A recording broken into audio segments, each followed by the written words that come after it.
School trip. आयु बस में बैठा बस यही सोच रहा था कि वो पहाड़ कैसे होंगे। आयु जो 15 साल का था, पिछले 3 साल से चंडीगढ़ में ही रह रहा था। फिर भी वो कभी हिमाचल की हसीन वादियों में नहीं गया था। पर उसका यह सपना इस स्कूल ट्रिप में पूरा होने वाला था। ढेर सारे लंच बॉक्सेस से खाना खाते हुए और अंताक्षरी खेलते हुए पूरा दिन बीत गया था। वो शिमला पहुंचने ही वाले थे कि पता नहीं कैसे उनकी बस जो कुछ मिनट पहले एकदम ठीक चल रही थी, उसमें से धुआं निकलने लगा। रात बहुत हो चुकी थी और बच्चे साथ में थे, तो सब टीचर्स ने मिलकर फैसला लिया कि वो पास में ही एक होटल के अंदर रुक जाएंगे और सुबह मैकेनिक को बुलाकर बस ठीक करवा कर शिमला के लिए वहां से निकल जाएंगे। वो लोग पास के एक होटल तक पहुंचे। वो होटल दोनों तरफ से बड़े बड़े पेड़ और पहाड़ों से घिरा हुआ था। सब टीचर्स ने बच्चों को होटल में अलग अलग कमरों में बांट दिया और डिनर के बाद सब सोने चले गए। आयु को अपने 2 दोस्तों अमन और रोहन के साथ कमरा मिला था और वो बहुत खुश था क्योंकि वो दोनों उसके काफी अच्छे फ्रेंड्स थे। आयु, अमन और रोहन जब कमरे में गए तो कमरे की खिड़की से उन्हें जंगल के बीचों बीच एक झील दिखाई दी। उन सभी को याद था कि कैसे पिछली स्कूल ट्रिप पर रात में 2 बच्चे ऐसे ही झील पर निकले थे और वो स्कूल के सबसे पॉपुलर बच्चे बन गए। तो उन तीनों ने भी प्लान बनाया कि इस बार वो भी कुछ कारनामा करेंगे। उन्होंने सोचा कि वो होटल से छुपके से निकल जाएंगे और उस झील पर जाकर फोटो खींचकर वापस आ जाएंगे। जैसे ही होटल का गार्ड सो गया, वो तीनों निकल गए। झील दिखने में तो होटल से ज्यादा दूर नहीं लग रही थी, पर वो तीनों करीब आधा 1 घंटा झील की तरफ चले जा रहे थे और जंगल का रास्ता था कि खत्म ही नहीं हो रहा था। ठंड बहुत ज्यादा बढ़ चुकी थी और उस सुनसान जंगल में उन तीनों की ठंड के मारे हालत खराब हो रही थी। उन्होंने अपना फोन चेक किया तो उसमें सिग्नल नहीं था। तब उन्हें लगा कि उन्हें झील का प्लान कैंसिल करके वापस होटल चले जाना चाहिए। अपने फोन की फ्लैशलाइट के सहारे वो वापस होटल का रास्ता ढूंढने लगे। रास्ता ढूंढते ढूंढते अमन और आयु, जो रोहन के थोड़ा आगे चल रहे थे, जब पीछे मुड़े तो उन्होंने देखा कि रोहन वहां था ही नहीं। तभी उन्हें अपने पास में से किसी के भागने की आवाज आई। वो बहुत घबरा गए, पर क्योंकि वो रोहन को अकेला नहीं छोड़ सकते थे, तो उन्होंने उस कदमों की आवाज का पीछा किया। वीरान और घने जंगल के बीच वो उन कदमों की आवाजों का पीछा करते गए, जो कुछ मिनटों बाद बंद हो गई। रोहन उनको अभी तक नहीं दिखा था और अमन और आयु अब बहुत ज्यादा डरने लगे थे। लेकिन तभी उन्हें ऐसी आवाज आई कि मानो कोई जमीन खोद रहा था। वो धीरे धीरे उस आवाज के पास गए और झाड़ियों के पीछे से उन्होंने देखा कि और कोई नहीं बल्कि रोहन ही जंगल में एक गड्ढा खोद रहा था। उन्होंने डर के मारे रोहन को पुकारा। रोहन उनकी तरफ मुड़ा और उन्हें गुस्से से भरी आंखों से देखने लगा। उसकी आंखें एकदम काली पड़ चुकी थीं, जैसे किसी ने उसके अंदर से आंखें ही निकाल ली हों।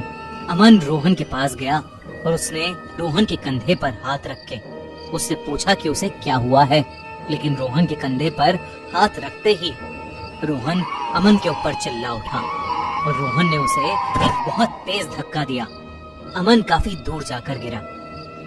रोहन के अंदर कोई अजीब सी शक्ति आ चुकी थी। आयु भागा भागा अमन के पास गया।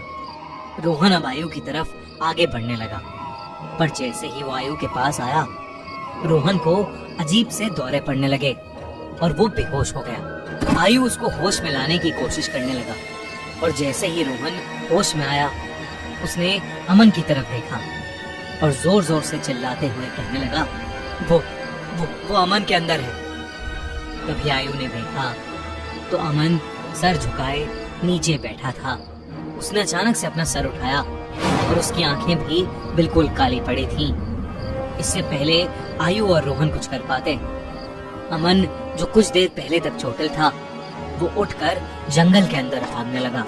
रोहन और आयु ने उसका पीछा किया और फोन की फ्लैशलाइट में देखा कि अमन एक खंडर की तरफ भाग रहा था। करीब जाकर उन्हें दिखा कि वो खंडर दरअसल में एक बहुत पुराना घर था। जिसे देखकर ऐसा लग रहा था कि वहां सालों से किसी इंसान ने कदम भी नहीं रखा था। दोनों बहुत ही डरे हुए थे और उनकी आगे जाने की हिम्मत नहीं हो रही थी। पर अमन को बचाने के लिए आयु और रोहन उस खंडर में घुस गए।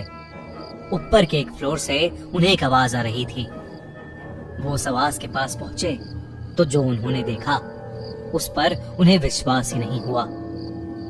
उन्होंने देखा कि अमन बेहोशी की हालत में हवा में लटका हुआ था और एक बूढ़ी औरत उससे बात कर रही थी। उस औरत का चेहरा बहुत भयानक था। उसकी आंखें एकदम काली थीं, खाल लटकी हुई और बिखरे हुए सफेद बाल उसे और डरावना बना रहे थे। वो दोनों उस औरत को देखते ही वहां से बाहर भागे। वो औरत भी उनके पीछे पीछे आने लगी। आयु और रोहन जल्दी से सीढ़ियों से नीचे उतरे और उस खंडर के घर के दरवाजे तक पहुंचे। उन्होंने जब मुड़कर एक बार पीछे देखा तो वो बूढ़ी औरत किसी कीड़े की तरह रेंगती हुई सीढ़ियों से उतर रही थी और उनके पास ही आ रही थी। वो किसी तरह वहां से निकलकर जंगल की ओर भागे और भागते चले गए। भागते भागते उन्हें पता नहीं चला कि कब वो उस झील के पास आ गए थे, जिस झील की तलाश में वो होटल के बाहर निकले थे। रोहन और आयु दोनों भागते भागते उस झील के अंदर गिर पड़े और डूबने लगे। उन्हें ऐसा लग रहा था कि जैसे कोई उन्हें अंदर खींच रहा हो।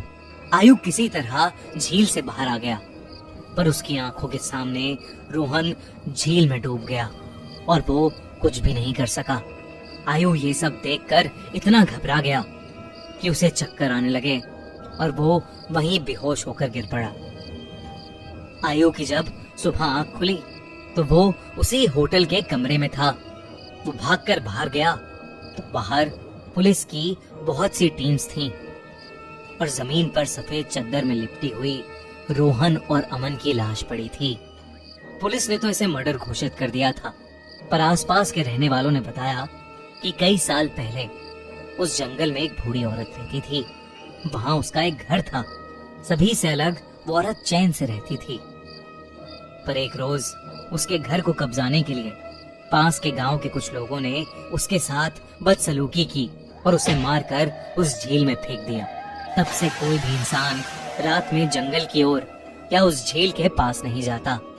कहते हैं कि उस बूढ़ी औरत की आत्मा अभी भी वहां अपने बदले के लिए भटकती है। काश ये बात इन तीनों दोस्तों को पता होती तो शायद आज आयु के साथ साथ रोहन और अमन भी जिंदा होते।